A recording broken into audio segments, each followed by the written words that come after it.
माझ्या कथेचं नाव आहे उशीर. दुपारची शिकवणी आटोपून अनिता घरी परतत होती.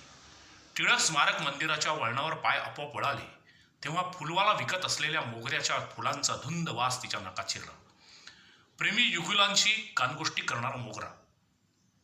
ती तशी स्मारक मंदिरात शिरली. आजकाल घरी उशिरा गेलं तरी काही विशेष बिघडत नाही. स्मारक मंदिरात कुठल्याशा नामवंत वक्त्याच्या भाषणासाठी गर्दी वाढत होती. अनिता गर्दीतीलच एक झाली. हार तुरे टाळ्या हशा. भाषणातील काही शब्द तिच्या कानावर पडत होते. सामाजिक परिस्थितीची जाणीव वगैरे, पण सगळेच निरर्थक वाटले तिला. भाषण संपले, गर्दी पांगली तेव्हा अनिताला स्वतःच्या अस्तित्वाची जाणीव झाली. दिशा सांजावल्या होत्या. किती वेळ झाला कोण जाणे. ती पाय ओढतच घराच्या दिशेने चालू लागली. या शिकवण्या आहेत म्हणून तरी विरंगुळा मिळतो, नाहीतर वेळ खायला उठतो. अनिता, अगं केवढा उशीर केलास हा? अनितानं काहीच लक्ष दिलं नाही. अगं, मावशीचं पत्र आलंय नागपूरहून. ह्या ठिकाणी तरी जमायला हवं बरं अनिता, असं म्हणत आईने पत्र तिच्या हाती ठेवले. अनिता पत्रातील ते किरटे अक्षर वाचू लागली. नागपूर, 24 एप्रिल 2020.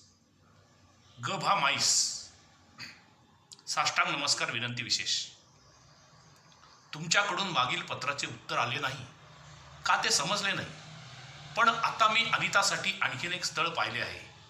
मुलगा चांगला आहे, घरात वडील आहेत, मुलाची पिठाची गिरणी आहे, स्वतःच्या पायावर उभा आहे. हे स्थळ हातचे जाऊ देऊ नये असे मला वाटते.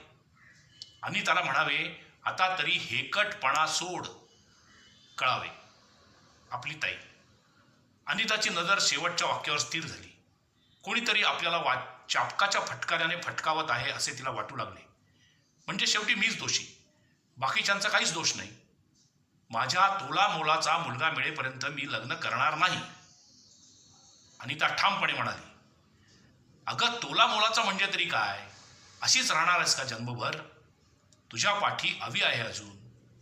अनिताने वक्तृत्व स्पर्धेत जेव्हा दुसऱ्या क्रमांकाचे बक्षीस मिळवले होते तेव्हा हा प्रश्न तिचा स्वतःचाच होईल असे तिच्या मनात सुद्धा आलं नव्हतं. वक्तृत्व स्पर्धेचा विषय होता प्रौढ कुमारिकांचा प्रश्न आणि सामाजिक जबाबदारी. तो प्रश्न घरात चोर पावलाने केव्हा आला हे कोणालाच कळलं नाही. मालवणकरांचा श्रीकांत मला पसंत होता तेव्हा तुम्हीच नकार दिलात नाही, अनिता म्हणाली. अगं, मुलाच्या चौकशा नको का करायला, की काही न बघताच माळ घालणार आहेस त्याच्या गळ्यात? घरात हल्ली कटकटी वाढू लागल्या होत्या. क्षणात शब्दांना धार चढे आणि त्याचे शेवटी भांडणात रूपांतर होई. अनिता, अगं अवीचं पान घे. काय घुम्यासारखी बसून आहेस तिथे? उमऱ्यात रात्रीच्या वेळी बसू नये ग पोरी. अवी पण फार बोलू लागला होता. तेव्हा लहान होता. ही त्याचं सारं आवडीनं करायची. पुढच्या महिन्यात 28वा लागेल. स्वतःची कामं स्वतः करावी, मी कशाला? अनिताच्या शब्दाला धार चढली. आईने पान घे म्हणताच विषय भलत्याकडेच ओढला जात होता.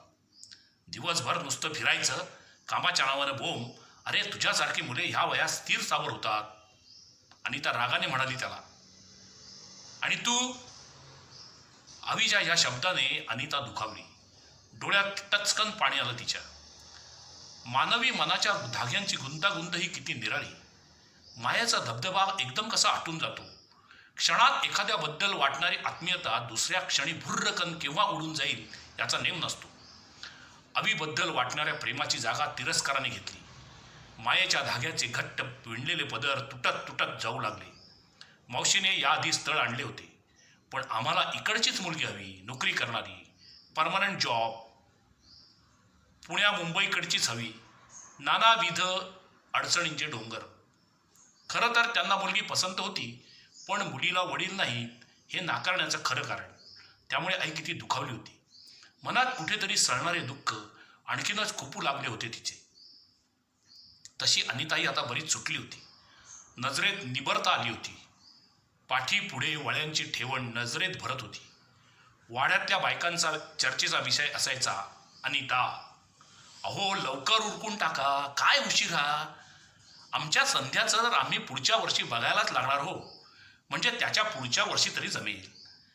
काही झालं तरी नागपूरला जाणं भागच होतं, नाहीतर पुन्हा ती हेकट ठरणार होती. आई निघायचं ना? निघायलाच हवं ग. ताई तिकडे वाट बघत असेल. या ठिकाणी तरी होकार दे ग पोरी. पण अनिताचा होकार मुलाच्या होकारावर अवलंबून होता. तसे सुरुवातीला हिनंच नकार दिले होते. तो माझगावकरांचा मुलगा चांगला होता दिसायला, पण नोकरी धड नव्हती ना त्याची. असे बरेचसे नकार.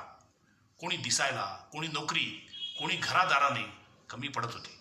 कुठेतरी तडजोड हवी होती. अनिताला स्पर्धेतील भाषण आठवू लागलं. त्यावेळी ती कॉलेजच्या शेवटच्या वर्षाला होती. श्रीमुक्ती, युथ हॉस्टेल, टुर्नामेंटचे ते दिवस मनसोक्त उपभोगले. नागपूरच्या ह्याच रेल्वे स्थानकावर ती 8 वर्षापूर्वी स्पर्धेसाठी आली होती. प्रौढ कुमारकांचे प्रश्न निर्माण करण्यास आपला समाज, कुटुंबातील काही व्यक्ती आणि अंशतः स्वतः कुमारिकाच जबाबदार असतात, असं वाक्य तिनं निर्धोकपणे ठोकून दिलं होतं. जीवनातल्या या खेळीत मात्र अनिता पराभूत होत होती. हे जवळजवळ तिचं 12वं स्थळ. आपण दोषी की आई, भाऊ, समाज, कोण? जीवनाच्या सारीपाटावर विधात्याने फेकलेल्या कवड्यांचे दान आपल्या पदरी केव्हा येणार? देवधर्मावर, नियतीवर विश्वास नसलेली अनिता आता अशा प्रकारचे उद्गार काढीत होती. रिक्षा मावशीच्या दारात थांबली तेव्हा अनिता भानावर आली. घरात मावशी एकटी होती. घरासमोरील बाग मावशीच्या हाताने फुलत होती.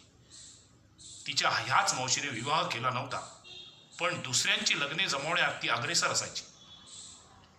अनिताने लावलेल्या गुलाब मोहराच्या रोपट्याचे आता मोठ्या झाडात रूपांतर झाले होते.